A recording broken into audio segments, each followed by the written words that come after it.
받으라. 아멘. 네, 여러분, 오늘은 우리 교회력이라 그러죠. 교회 달력에 아주 중요한 날입니다. 제가 이 날을 설교한 적이 없는데 오늘이 성령 강림 주일입니다.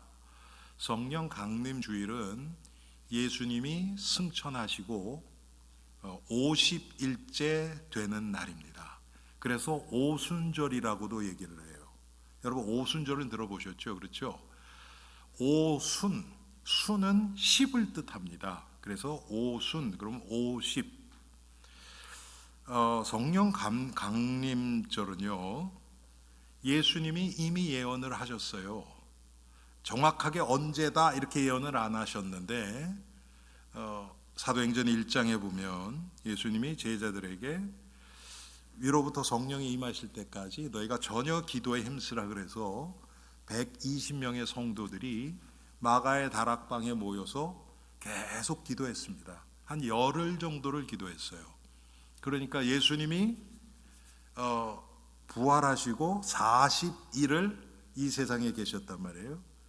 부활하시고 승천하시기까지가 40일을 이 세상에 계셨는데 승천하시고 열흘 후에, 그러니까 예수님 부활 때부터 시작해서 50일 날 된 그날에 성령이 임하신 것입니다. 그래서 그 성령이 임하신 것을 기념하는 날이 성령 강림절입니다. 그런데 이것이 그냥 단순하게 성령이 임하셨다, 어떻게 보니까 그때부터 50일이다 이렇게 그 정도가 된 게 아니고요.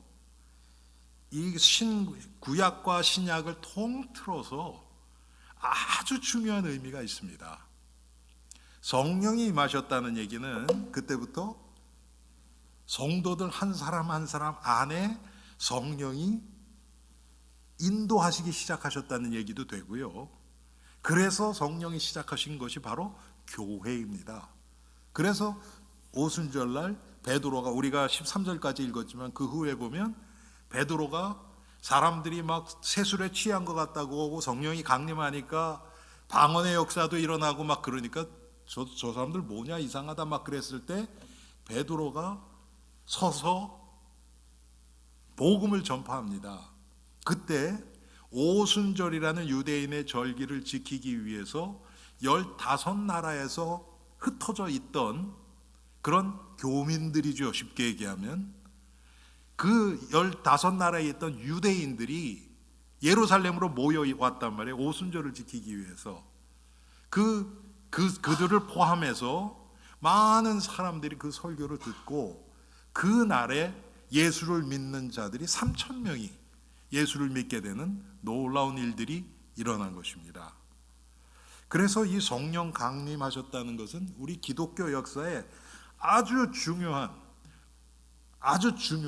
한 페이지를 장식을 합니다. 마치 예수님이 십자가에서 죽으신 날, 예수님이 부활하신 날, 예수님이 태어나신 날, 여러분 우리가 중요하게 생각하죠. 그것처럼 성령 강림절도 그에 못지않게 중요한 그런 날인 것입니다. 이 날을 오순절이라고도 부르는 것이요, 이게 그 과거에 구약에 77절이라고 나옵니다. 여러분 오늘 숫자들을 좀 잘 생각해 보세요. 77절, 그게 뭐냐면 7일이 7번 있는 거예요. 그러면 77이 49일이죠. 그렇죠? 49일 다음 날 그 50, 요 계산이요 성경에는 여러 군데 나옵니다. 여러분 희년이라고 들어보셨죠? 희년, 안식년, 그렇죠? 안식년은 뭐냐면 매 7년마다 땅을 쉬게 하는 거예요. 땅을 쉬게 하고, 그리고 그 7년이 7번 되는 그날, 그러면 40년, 그 다음 해, 그러니까 희년이죠. 50년째 날, 그날을 희년이라 그래서 모든 것을 다 회복시키는 날입니다. 그날은 빚진 자들 더 이상 안 갚아도 돼요. 유대인들끼리, 이방인은 안 그래요.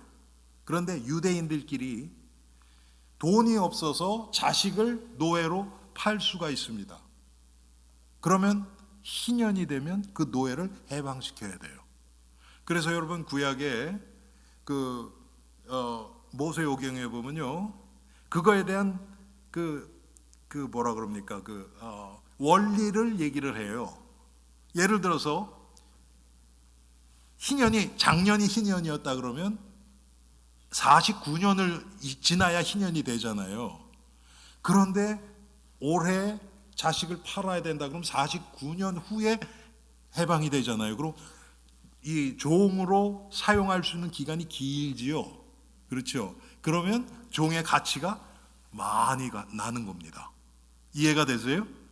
그런데 올해가 48년째예요. 그러면 얼마 안 남았잖아요.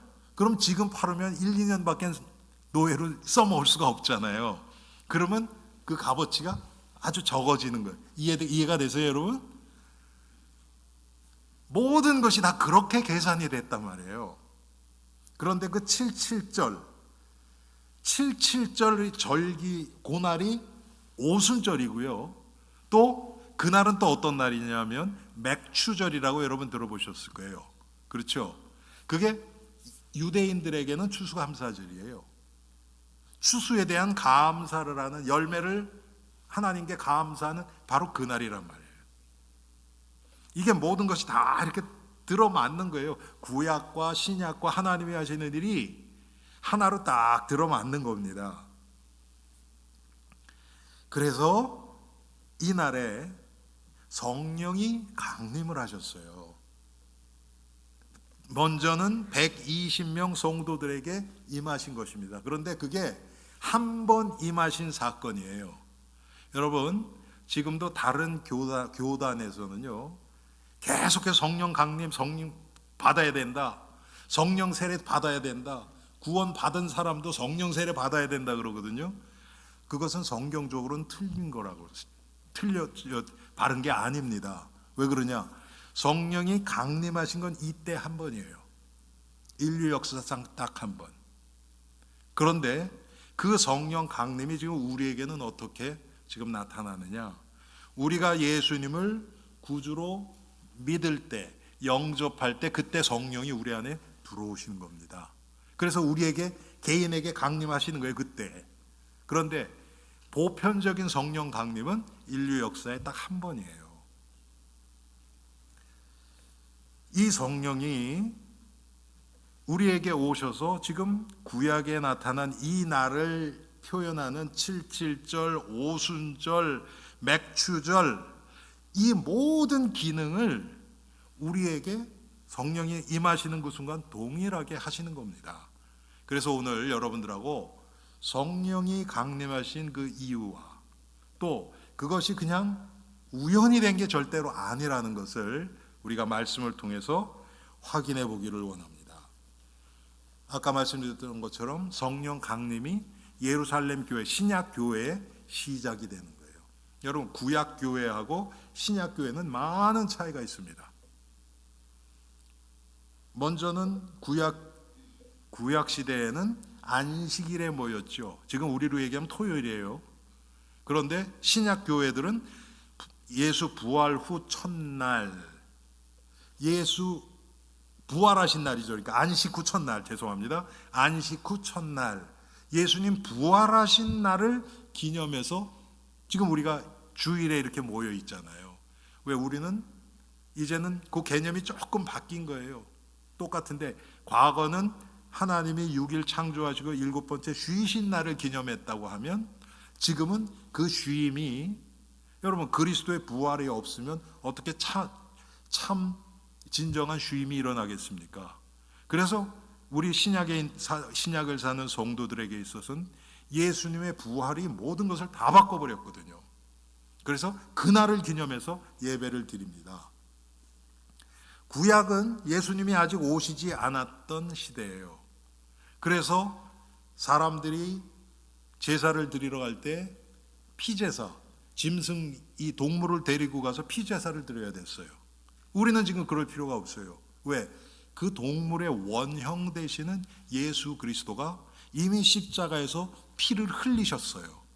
그래서 그것을 믿는 마음으로 여러분이 여기 앉아 계시면 하나님이 기뻐하시는 피제사를 드리는 것과 동일하게 되는 것입니다. 그 구약의 예배하고 신약의 예배가 여러 가지 차이가 있죠. 그래서 여러분, 우리가 오늘 하나님이 구약 성도들에게도 그 제사 지내는 것이나 또 피제사나 그걸 통한 죄 사함이나 이런 것들을 다 언약으로 주셨어요. 우리에게도 똑같이 하나님의 말씀을 통해서 우리가 어떻게 하나님 앞에 나오고 하나님을 섬기고 하나님 그리스도 안에서 살아갈 수 있을지를 말씀을 통해서 이미 주셨습니다. 그것을 확인하면서 이 오순절에 임하신 성령님과 함께 동행하는 복된 우리가 되기 바랍니다. 성령 강림은요, 그냥 일어난 게 아니라 여러 군데에서 성경에 이미 예언이 되어 있어요. 누가복음 24장 49절에 보면 하나님이 이미 약속을 하셨대요. 성령을 보내시겠다고. 그리고 마태복음 3장 11절에는 예수님이 친히 성령으로 여러분 마태복음 3장 11절은 세례 요한이 예수님이 오셔서 자신은 물로 세례를 주거니와 예수님이 오셔서 어떻게 한다고요? 성령으로 세례를 주시겠다는 거예요. 성령으로 세례를 주시겠다고 예수님이 주시겠다고 약속을 하셨어요. 누가복음 11장 3절에 보면 예수님이 하신 말씀입니다. 기도 응답에 대해서 얘기하는 거예요. 그런데 예수님이 뭐라 그러냐면, 야 너희들 봐라, 아무리 악한 아비라 그래도 자식이 생선을 달라 그러는데 뱀을 줄 자가 있겠느냐, 빵을 달라 그러는데 돌을 줄 자가 있겠느냐, 하물며 천부께서 구하는 자에게 성령을 주시지 않겠느냐. 예수님이 말씀하신 겁니다. 성령을, 그때는 성령 강림하시기 전이죠. 또 요한복음 14장 16절 예수님이 십자가 지시기 전에 제자들과 함께 대화를 나누시면서 보혜사 성령을 내가 너에게 보내겠다. 그가 너희와 영원토록 너희와 함께 있게 하겠다. 예수님이 이렇게 이미 말씀을 하셨어요. 그때는 언제 이렇게 얘기는 안 하셨죠. 예수님이 내가 가는 것이 너에게 유익하다. 내가 가야 보혜사를 너에게 보내겠다. 여러 차례 말씀을 하셨습니다. 예수님이. 그리고 사도행전 1장 8절에는 그 성령이 우리를 증인으로 만드시겠다고 약속하셨고요. 사도행전 3장 28절은 이 성령을 선물로 약속된 성령, 이렇게 말씀을 하십니다. 하나님이 약속된 거예요. 성령을 보내시겠다고 이미 약속을 하신 것입니다. 자, 이제 오늘 이 본론에 들어갑니다. 성령의 그 강림하셨던 그 의미와 그 결과는 무엇인가? 이게 너무 중요한 것 같아요. 성령이 내 안에 성령님이 계신다. 우리는 그러니까 그 성령님이 내가 원하는 거, 내가 필요한 거 하고 나 인도해 주시고 보호해 주시고, 그런 나중심적으로 생각하기가 쉬운데, 성령님이 내 안에 계신다는 그 의미가 무엇인가? 그것을 한번 살펴보기 원합니다. 성령의 강림하심으로 영이 회복됐어요. 우리의 영이. 그게 무슨 뜻입니까? 자, 우리가 처음 하나님이 우리를 창조하셨을 때 어떻게 하셨습니까? 동물들이랑 똑같이 말씀으로 창조하시고, 그런데 인간은 흙을 빚어서 창조하시고, 흙덩어리에 흙덩어리. 그런데 거기에 하나님의 영을 불어 넣으셨어요. 하나님의 영을 불어 넣으셨단 말이에요. 그래서 우리가 생명이 됐다 그런 거예요. 그래서 인간은 다른 동물들하고는 다릅니다. 인간만 달라요. 하나님의 형상대로 하나님의 영을 가진 영적인 존재로 하나님이 창조하셨기 때문에, 그게 우리 그 영은, 그 생명은 영원한 생명입니다. 우리가 이제 죽어서 천국 가면 영원한 생명을 누리는 것 같이 하나님이 원래 그 생명을 우리에게 주신 거예요. 그런데 우리가 아는 것처럼 아담과 하와의 범죄로 말미암아 하나님을 떠나버렸죠. 그 생명이, 그 영이 죽은 겁니다. 죽었어요. 그래서 이제 육에 속한 자가 된 거예요. 땅의 것만 보고 살아요. 그리고 영영 형벌 받을 수밖에 없는 그런 처지가 돼버렸어요. 그런데 그 성령이 강림하셨다는 건 뭐냐면 마치 하나님이 창세기 2장에 아담을 창조하셔서 흙을 고로 만드시고 생명을 불어넣으신 것처럼, 그래서 생명이 된 것처럼 성령이 우리 안에 들어오셔서 우리에게 영원한 생명을 가져다 준 것입니다. 그래서 성령 강림은 우리가 구원받았던 것과 동일한 의미예요. 여러분, 우리가 성령 내주하신다, 그게 구원이거든요. 구원받은 자에게만 성령이 내주하세요. 성령이 내주하신 자는 영이 살아난 거예요. 그래서 이제 우리는 영원한 생명 소유했고 천국에 갈 수밖에 없는 존재가 돼버린 겁니다. 그게 영적인 회복이에요.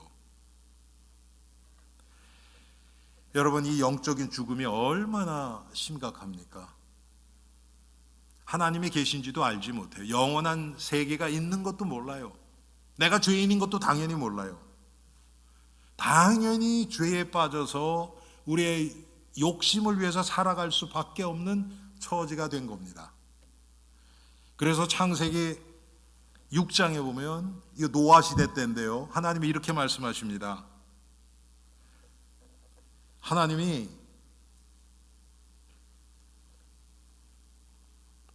영원히 사람과 함께하지 않겠다고 선언을 하세요. 인간의 죄가 그렇게 심각한 겁니다. 그런데 오순절에 임하신 성령이 하나님과 그 깨어진 그 하나님과의 관계를, 우리가 하나님 앞에 돌아갈 수 있도록 우리의 영혼을 깨워주신 것을 살아나게 하신 거예요. 여러분, 누가에는요, 이 사도행전을 기록한 자가 누가예요. 누가는 예수님의 12 제자 중에 하나가 아닙니다. 누가는 사도 바울의 주치의였어요. 의사였었어요. 그래서 누가복음을 기록했고 사도행전을 기록했어요. 그런데 이 누가가 오늘 성경에 보면요,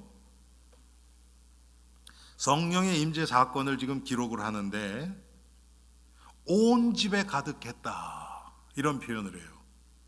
온 집에. 그런가 하면 또 각 사람 위에 하나씩 임했다. 성령이 이 불같은 그런 어떤 갈라진 혀같이 각 사람에게 임했다, 이렇게 얘기를 해요. 여러분, 이게 교회의 모습입니다. 교회는 성령이 임하신, 성령 강림을 체험한 성도들이 한꺼번에 모인 것이 교회예요. 아무리 사람이 많이 모여도 거기에 성령이 강림한 그런 체험을 하지 못한 사람들이 아무리 많이 모여도 그건 하나님의 교회가 아니에요. 교회는 사람입니다. 사람이에요. 아무리 좋은 건물이 있어도 거기에 성령이 함께 하시지 않으면 그건 교회가 아니에요. 그래서 누가는 이것을 둘로 완전히 나눠서 그렇게 표현을 한 것입니다. 우리가 아는 것처럼 고린도전서 3장 16절에 뭐라고 합니까? 너희가 하나님의 성전인 것과, 이렇게 말씀을 하십니다. 왜? 우리 안에 하나님의 영이신 성령이 계시기 때문에. 성령을 모시고 있는 우리는 질그릇이에요. 질그릇. 그렇지만 성령이, 하나님의 영이 우리 안에 계시기 때문에 우리를 성전이라고 얘기를 하는 겁니다. 요즘은 성전이라는 얘기를 거의 안 써요. 왜 그러냐면 그게 성경적인 용어는 아니에요. 우리가 성전이에요. 근데 그 얘기는 해야 돼요. 왜? 성경이 그렇게 얘기를 했기 때문에. 그런데 과거에는 우리가 이 예배당을 성전이라고 얘기를 많이 했거든요. 아마 지금도 찬송이 있죠. 성전을 떠나가기 전. 여러분 그 찬송이 있죠. 그렇죠. 성전을 떠나가기 전 머리를 숙일 때 그 찬송이 있거든요. 그건 틀린 거예요, 사실은요. 그건 예배당을 떠나가는 거지 성전을 떠나가는 게 아니란 말이에요. 내가 성전인데, 우리의 모임이 성전인데, 우리가 성전인 것은 우리가 계속 얘기해야 돼요. 예. 그런데 과거에 워낙 이 눈에 보이는 것을 이 성스럽게 생각하던 그런 풍습이 남아 있기 때문에 의도적으로 안 쓰기 시작한 거예요. 성전이란 얘기를. 우리 한국 사람들은 의미 붙이는 거 좋아하거든요. 여러분, 우리가 3달에 한 번씩 성찬식을 하잖아요. 그렇죠? 성찬식. 그러면 장로님들이 여기서 그 떡과 포도주를 해서 분병하고 분잔하고 그러죠. 과거에는 그거 담는 그릇 성물이라 그랬어요. 그거를 성스러운 물건이라 그랬어요. 근데 여러분 그건 그 그릇 자체가 성스러운 거 아니에요. 그 의미가 중요한 거죠. 그렇죠. 우리가 하고 있는 예수 그리스도의 살과 피에 동참하는 그 마음이 중요한 거고 그 의미가 성스러운 것이죠. 자, 두 번째로 성령이 강림하신 그 의미와 결과는 뭐냐면요, 언어의 장벽이 무너졌습니다. 그게 무슨 뜻입니까? 성경에 보면 언어가 혼잡되게 한 게 있어요. 언제죠? 바벨탑 사건이죠. 그렇죠? 바벨탑 사건에 이 사람들이 하나님의 뜻을 거스르고, 하나님은 창세기 1장 28절부터 생육하여 번성하여 땅에 충만하고 정복하고 다스리라 그랬어요. 그래서 우리가 흩어지는 게 사실은 성경적입니다. 성도가 자꾸 우리끼리만 모이면 안 돼요. 모일 땐 모이고 또 흩어져야 됩니다. 그래서 세상을 향해서 나가야 돼요. 복음을 가지고. 그런데 바벨탑 사건 전에 뭐가 있었습니까? 노아의 홍수가 있었어요. 그래서 온 인류가 다 멸망하고 노아의 8가족만 남았거든요. 그래서 이제 8가족을 통해서 또 인구가 또 늘어났어요. 그런데 노아의 시대가 너무나 육신적으로 타락해버린 시대, 하나님이 인간을 창조한 것을 후회할 정도로 그렇게 타락한 시대가 되어버렸거든요. 그러니까 사람들이 어떻게 합니까? 그래서 하나님이 이 노아 시대를 심판을 하셨어요. 그리고 이제 노아의 후손들이 해서 또 사람들이 많이 했는데, 이 사람들이 이 바벨탑을 쌓은 이유가 뭡니까? 첫째는 흩어짐을 면하자예요. 우리가 바벨탑을 높이 쌓아서 흩어짐을 면하자. 이게 먼저 첫 번째로 하나님의 계획하고는 맞지가 않지요. 하나님은 퍼지려는 거예요. 흩어지려는 거예요. 근데 흩어짐을 면하자. 또 한 가지 뭡니까? 노아의 홍수 때 모든 산이 잠겼거든요. 그거보다 더 높이 지어서 이제는 홍수가 와도 우리가 거기서 피신할 때를 만들자. 여러분 그겁니다. 하나님하고 맞지가 않죠. 그러니까 하나님이 어떻게 합니까? 갑자기 거기서 함께 열심히 일해서 바벨탑을 쌓고 있던 사람들의 언어를 흩어버리신 거예요. 한마디로 얘기하면 서로 소통이 안 되게끔 만들어 버리신 거예요. 여러분, 언어가 소통이 안 되면 하나님의 구원의 관점에서 보면요, 그게 도움이 안 되잖아요. 아니, 한 언어를 써도 소통이 잘 안 되는데, 언어를 알아듣지도 못하는데 어떻게 서로 복음을 전하고 어떻게 함께 모여서 예배를 드립니까? 할 수가 없죠. 그렇죠? 그래서 하나님이 흩어버리신 거예요. 그 많은 언어를 사용하는 사람들이 생겼는데 그 중에 히브리어를 쓰는 아브라함이라는 사람을 뽑아서 그 사람을 통해서 이제는 하나님의 구원의 일을 다시 시작하시는 겁니다.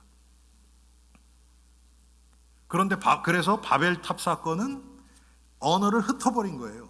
서로 소통하지 못하게 하나님이 의도적으로 하신 겁니다. 그게 계속 흘러나온 거예요. 그리고 하나님이 아브라함을 택하셔서 아브라함을 통해서 유대인들이 하나님의 말씀을 듣고 구원도 얻고 하나님의 구원의 일을 이루어갈 수 있도록, 그래서 구약은 중심이 뭡니까? 예수님의 탄생에 모든 것이 초점이 맞춰 있어요. 그걸 유대인들을 통해서 하나님이 이루셨잖아요. 그런데 예수님이 오셨잖아요. 이제는 더 이상 언어가 그렇게 복잡해지고 서로 소통이 안 되면 안 되잖아요. 그런데 오순절 성령이 강림하실 때 어떤 일이 일어났습니까? 서로 다른 언어를 쓰던 사람들이 갑자기 외국어를 얘기해요. 아니 뭐를 공부해서 그런 게 아니고 그게 방언이에요. 언어 방언을 통해서 그게 나온 거예요. 또 그 후에 보니까 베드로가 또 설교를 해요.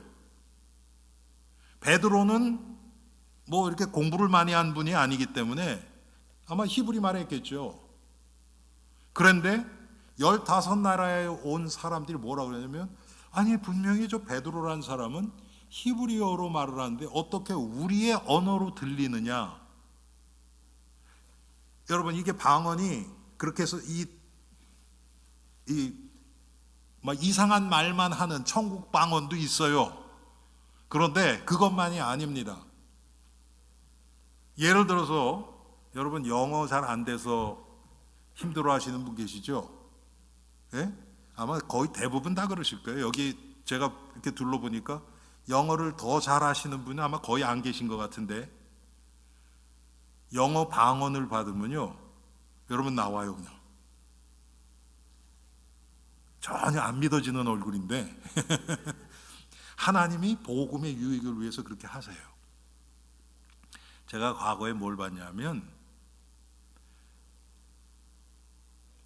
이 언어의 방언을 받은, 그러니까 은사로 받은 거죠. 하나님의 선물로 주신 거예요. 이건 은사로. 그분이요 방송에 자기가 전혀 모르던 언어 사람들에게 선교를 하는 거예요. 방송으로 선교를 하는 거예요.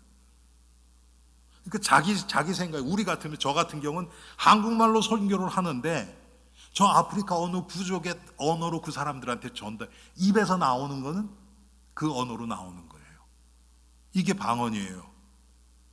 그런데 또 한 가지는 뭐냐면 베드로가 설교를 했는데 듣는데 이게 중간에서 싹 바뀌어가지고, 요새 여러분 뭐 구글 트랜슬레이션 무슨 뭐 여러 가지 있잖아요. 그렇죠? 성령 트랜슬레이션 최고죠. 이거는 그렇게 들어가 버린 거예요. 그래서 여러분, 그런데 이게 우리가 얘기하는 그 언어, 그 인문학에서 얘기하는 언어뿐만 아니고, 제가 말씀 현장에서 말씀을 전하잖아요. 그럼 똑같은 한국말로 하는데 성령이 중간에서 트랜슬레이션을 해요. 그게 뭐냐면 뭐 갑자기 뭐 히스패니시로 이렇게 들리는 게 아니고 똑같은 한국말로 전달되는데 자기의 상황과 환경과 문제와 이것이 종합적으로 다 딱 들어맞게 딱 들어가는 거예요. 그게 중간에 성령이 하시는 거란 말이에요.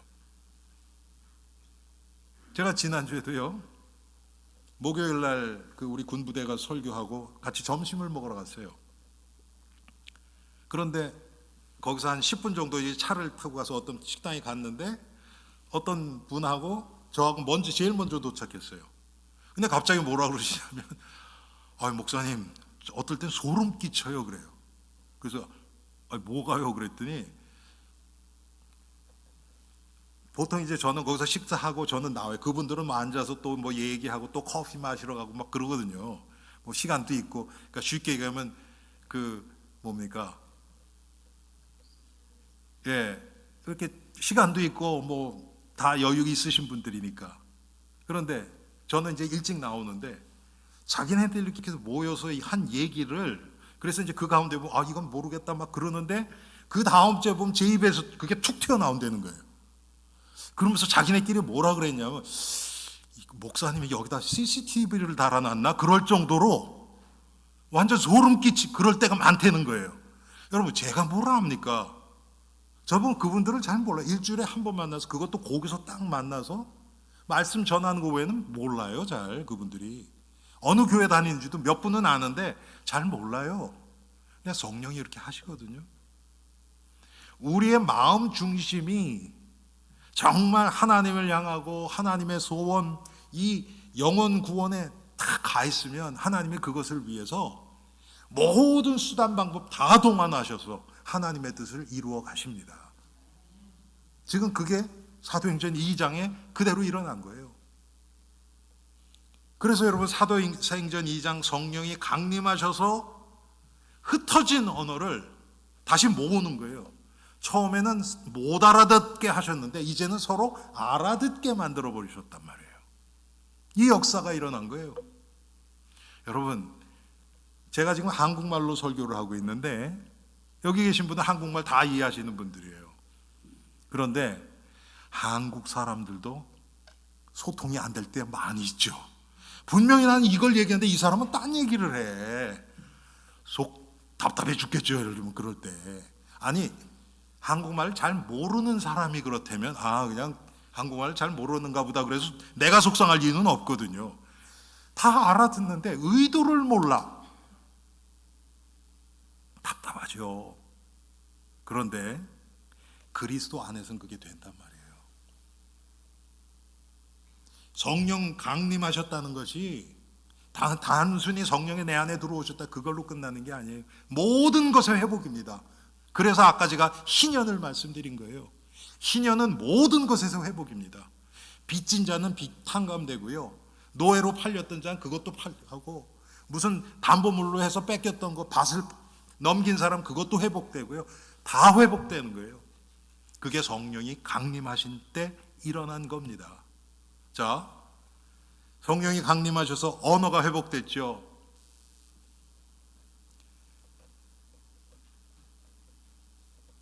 또 사람 사이의 관계를 회복하셨습니다. 오순절에 성령이 하신 것은 먼저는 하나님과 인간 사이를 회복시키신 것이고요. 그 다음에 두 번째로는 언어의 장벽이 무너졌고요. 이제는 그래서 이방인들에게도 복음이 증거되기 시작한 거예요. 그게 신약 교회의 특징 중에 하나입니다. 그 전에는 이방인들에게는 복음이 국한되어 있어요. 하나님의 특별한, 제가 말씀드렸죠. 구약은 예수 그리스도의 탄생을 위해서 모든 것을 하나님이 몰아가셨단 말이에요.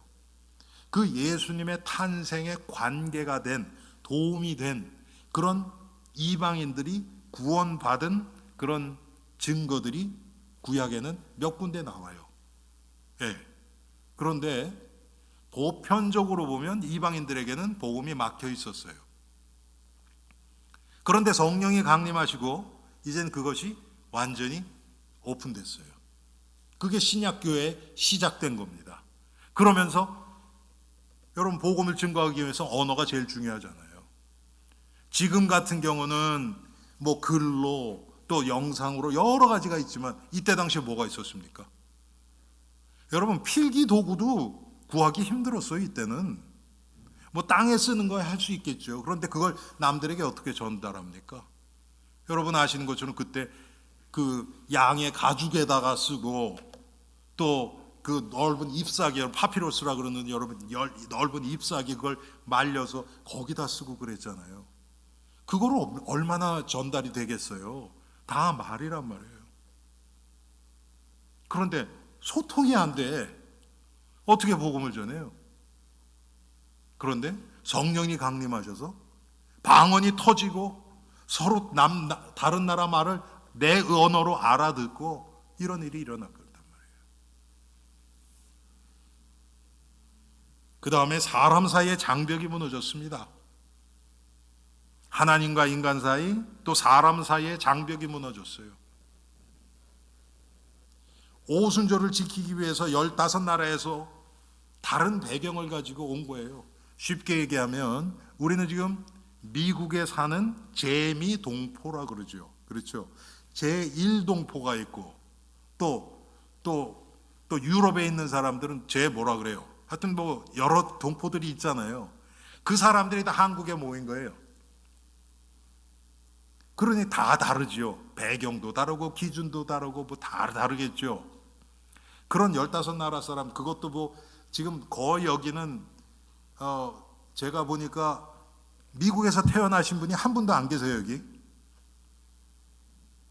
그렇죠? 한 분도 안 계세요, 여기 미국에서 태어나신 분. 근데 여기 15나라 사람은 그런 사람들이 아니에요.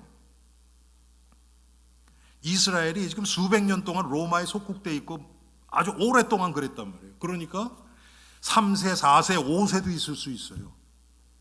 그런 사람들이 왔으니까 배경이 다 다르죠. 여러분, 우리 자식들, 손주들하고 여러분들하고 차이가 많잖아요, 문화적으로. 그렇죠. 식단부터 다르죠. 좋아하는 음식부터 다르고 모든 게 다 다르잖아요.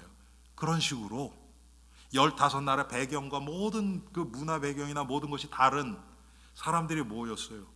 그런데 성령님이 강림하시니까 이들이 하나 돼 버리는 거예요. 조금 아까 우리 장로님이 기도하셨잖아요. 이념이 다르고 인종이 달라서 서로 부딪히고 뭐 싸우고 생각이 다르니까 지금 또 LA에서는 또 지금 막 난리 나고 그렇잖아요, 여러분. 그런데 그리스도 안에서는 하나 되지 못할 사람이 없는 겁니다. 할렐루야.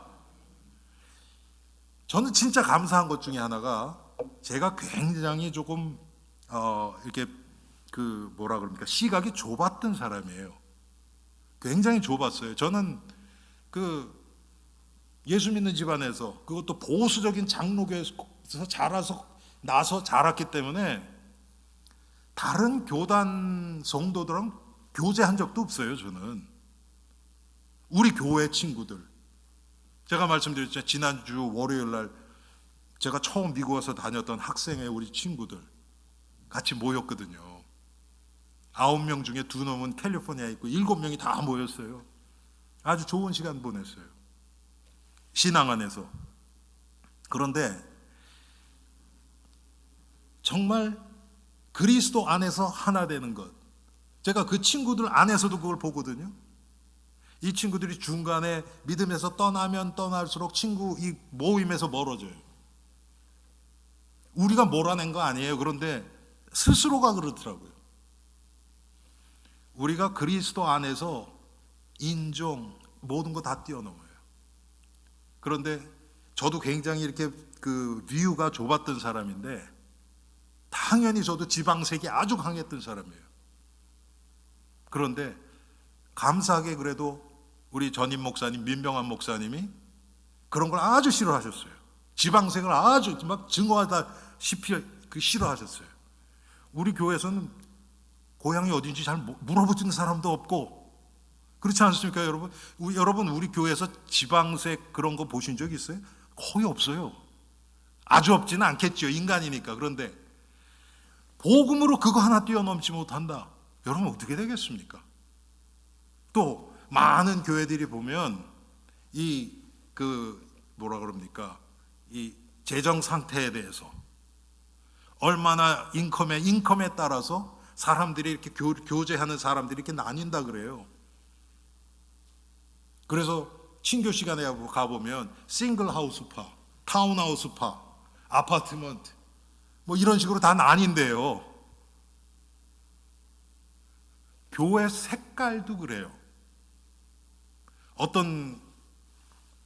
제가 과거에 필라델피아에 있을 때요, 어떤 큰 교회 부목사님한테 얘기했더니 우리 교회는 의사만 80명입니다 그러더라고요.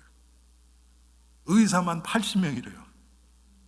그래서 그 사람들이 요청해서, 그 사람들이 이렇게 지금 여기로 얘기하면 뭐 그레이프홀스나 이런 잘 사는 동네 있잖아요, 여러분. 그쪽에 다 살아요. 그래서 그 사람들이 교회에다 요청해서 그쪽에서 수요 예배를 따로 모여요. 부목사를 파송해서 자기네끼리 이렇게 모여요. 또 대부분 이렇단 말이에요. 여러분, 복음 안에서 그런 어떤 이 장벽들이 다 무너지는 거예요. 오늘 성경에 몇 가지가 나오죠. 먼저는 민족, 15나라에서 온 그런 것들이 복음 안에서 하나 되어버리죠. 세대 간의 장벽이 무너졌습니다. 17절에 보니까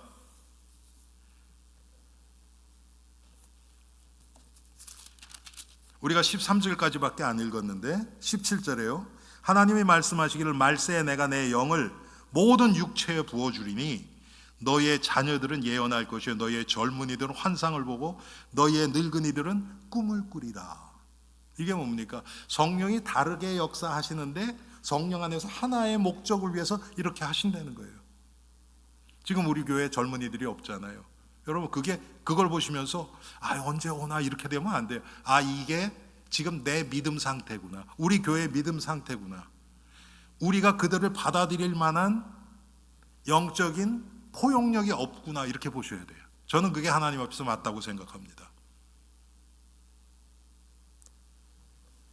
그런데 복음이 들어가 버리니까 세대 간의 장벽이 무너지고요, 남녀 간의 차이가 사라졌습니다. 18절에 그때 내가 내 영을 내 남종과 여종들에게 부어주리니 그들이 예언할 것이요. 여러분, 이때는 제가 지난주에 말씀드렸죠. 남자와 여자의 차이가 하늘 땅 차이였어요. 여자는 숫자에도 넣지 않았어요. 그런데 남종과 여종에게 영을 부어주시겠다고 얘기한 거예요.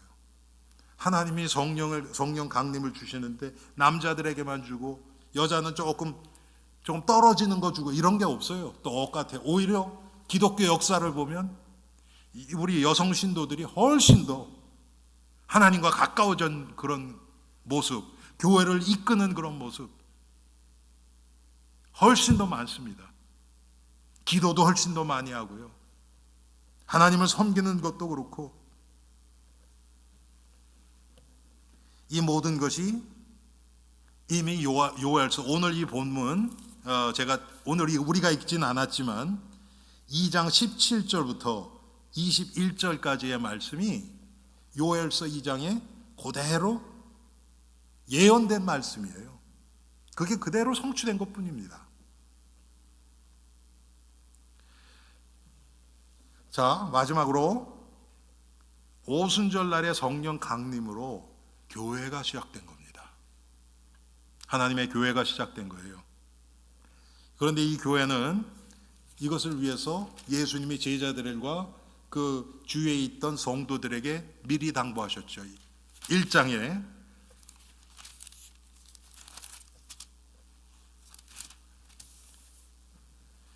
예수님 뭐라고 얘기하십니까?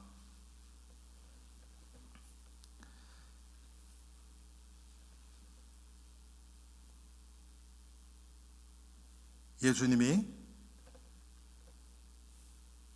이들이 함께 모여서 성령이 임하시기까지 기도에 힘쓰라고, 흩어지지 말고 이렇게 제자들에게 명하십니다. 그래서 그들이 한 건 뭐냐면 마가의 다락방에 모여서 120명 정도가 계속 기도한 거예요. 거기에 성령이 강림하셨습니다. 여러분, 제가 요 근래에 여러 번 말씀드린 기억이 나는데요, 교회에서 행해지는 모든 것에 기도의 바탕이 깔려 있지 않으면 결국 다 무너집니다. 다 무너집니다. 여러분 개인의 신앙생활도 똑같아요. 하나님의 말씀의 기준을 잡고 그 다음에 그것을 기도로 계속해서 내 삶 가운데서 체험이 되고 확인되지 않으면 여러분 무너져요.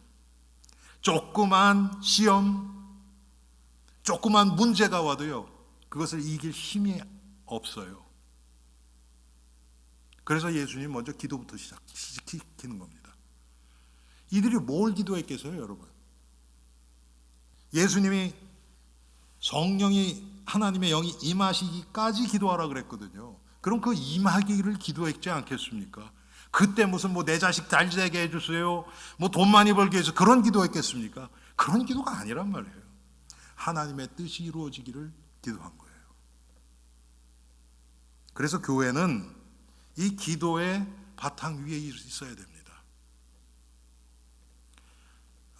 저도 굉장히 존경하고 기독교 역사에서 그 근대 기독교 역사에서 굉장히 유명한 설교가고 목사님, 영국의 스펄전 목사님이라고 계세요.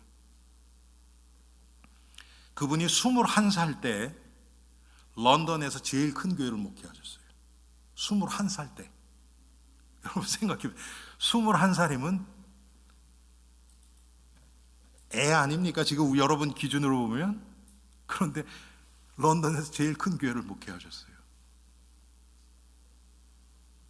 그분이 지금도 설교 집들이 많아요. 예, 그분이 하신 그 설교 하나하나가 너무 주옥 같아요. 그런데 어떤 분이 와서 목사님 목회의 비결이 뭡니까? 그랬더니 따라오라 그러더라고요.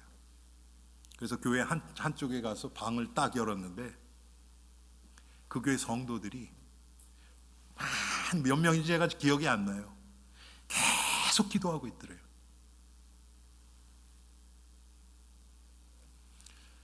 여러분, 기도가 없으면 교회 무너집니다. 지금 이 시대는 기도를 강조 안 해요. 기도를 통해서 하나님의 능력을 체험하는 성도들도 거의 만나지 못해요. 기도해야 되는 거 당연히 안다고 생각해요. 여러분, 아는 게 기도하는 겁니까? 여러분 냉장고에 음식이 가득 차 있어요. 빼서 요리해서 먹어야지 나한테 힘이 되지. 냉장고 안에 음식 가득 차 있다? 아, 괜찮아, 나는. 아무 의미 없어요. 여러분 기도 생활은 어떻습니까? 이거 안 되면 아무것도 안 돼요. 우리 교회 모든 기관과 가정과 우리 교회에서 행하는 모든 행사나 모임이나 모든 것이 기도 위에서 시작돼야 돼요. 하기 전에 한번 기도하는 그런 거 말고요. 습관적인 기도 말고요. 정말 시작부터 끝까지 기도 가운데서 한다는 거 뭐냐? 하나님의 인도 가운데 모든 결정은 하나님이 하시고 인도도 하나님이 하시고 결과도 하나님께 맡기고, 그게 기도 가운데서 하는 거예요. 뭐 시작할 때 집사님이 기도하세요, 이거 얘기하는 거 아닙니다. 여러분 절대로. 정말 이 시대에 이런 기도가 얼마나 있습니까? 이들이 합심으로 기도할 때 오늘 4절에 보니까 그들이 다 성령의 충만함을 받고, 이때 성령이 충만해진 거예요. 성령이 말하게 하심을 따라 다른 언어들로 말하기를 시작하니라. 다른 언어들로, 내가 만들어낸 언어가 아니라 성령이 이끄시는 그 언어가 그때 나오는 거예요. 여러분 중에서 이것을 얼마나 체험한 분이 계시는지 제가 모르겠어요. 여전배를 모이는데 분명히 내가 얘기했는데 이건 내 아이디어가 아니에요.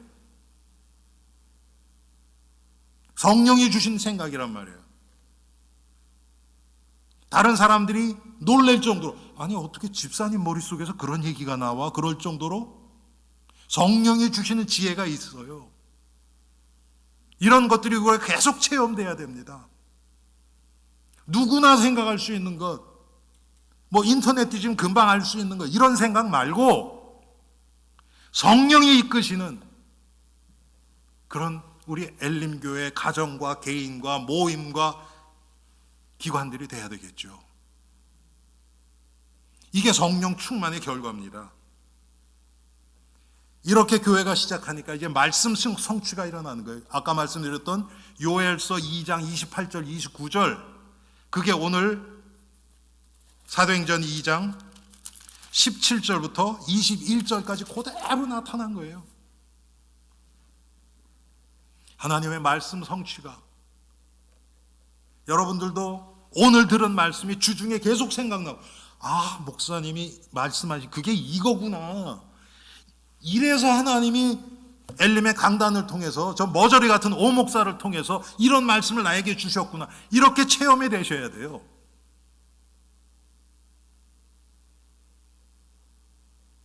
교회의 시작으로 복음이 본격적으로 선포되기 시작했습니다. 그것이 베드로가 이제 일어나서 15나라에서 온 사람을 중심으로 또 그 많은 유대인들, 오순절을 지키기 위해서 예루살렘에 모여든 많은 유대인들에게 복음을 전한 것입니다.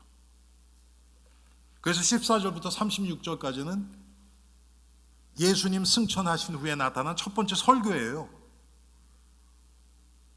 그때 성령이 역사하셨잖아요. 성령이 강림하시고 3,000명이 예수님께 돌아와요. 30명만 돌아와도 놀랄 텐데 3,000명. 그 결과 어떻게 됐습니까? 복음이 선포되니까 사람들이 형제 우리가 어찌 알고, 하나님 앞에서 회개가 일어난 겁니다. 구원의 역사가 일어난 겁니다. 그리고 마지막 42절에 보니까 2장 42절이죠. 이제는 교회를 통해서 천국의 삶을 체험한 거예요. 아, 천국이 이런 곳이구나. 42절이 뭡니까 여러분? 그들이 사도들의 가르침을 받아 서로 교제하고 떡을 떼며 오로지 기도하기를 힘쓰니라. 이게 교회예요. 예루살렘 교회예요. 이 예루살렘 교회는 내 거 니 거가 없을 정도로, 이때 당시에 많은 성도들이 경제적으로 아주 힘들고 사회적으로 너무 힘든 사람들이었어요. 그러니까 바나바 같은 사람들이 밭을 팔아서 그 돈을 사도들 앞에 갖다 놓은 거예요. 그러니까 교회에다 쉽게 그럼 헌금한 거예요. 그랬더니 사도들이 참 이것도 참 쉽게 얘기하면 우리 교회 앞에다가 성찬 이 테이블에다가 밭을 팔아서 예를 들어서 한 50만 불이라 그럽시다. 그럼 50만 불을 딱 캐시로 갖다 놓은 거예요. 그리고 성도들에게 광고한 거예요. 필요에 따라서 가져가십시오. 우리 교회 같으면 어떤 일이 벌어질까요? 한 몇 분 만에 없어질까요? 1시간 갈까요? 그런데 그게 되어졌던 거예요. 사람들이 자기 꼭 필요한 것만 가지고 한 거예요. 참,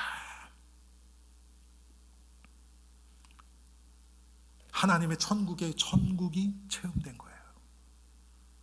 여러분도 그 체험하시죠? 여러분들이 은혜 충만하잖아요.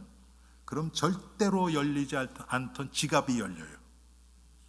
여러분 아시죠? 그래서 무디 목사님은 지갑이 회개하기 전까지는 회개한 거 아니다 그랬어요.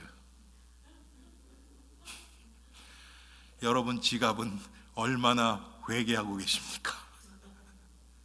근데 맞잖아요, 여러분. 분명한 것은 내가 은혜 받으면요 너그러져요. 베풀고 싶어요. 왜? 천국의 삶에 가까워져 가거든요. 성령 강림하셔야 이런 일들이 일어납니다. 사랑하는 성도님들, 오늘 성령 강림 주일이에요. 그냥 내 안에 성령 계신다 그냥 알고 할렐루야, 성령 내주, 성령 인도, 성령 역사 뭐 딸딸 외워도 아무 소용없어요. 진짜 성령 강림이 어떤 의미인지 알고 내 삶 가운데서 확인하고, 그렇지 않으면 왜 안 되는지 하나님 앞에 기도하고 회개하고, 우리 안에 계신 성령이 마음껏 우리 심령 가운데 우리 인생 속에 역사하실 수 있도록 우리 자신을 내어드리는 복된 엘림의 성도님들 되시기를 주님의 이름으로 축원합니다. 우리 오늘 말씀 생각하면서 한 목소리로 기도하는 시간 갖겠습니다.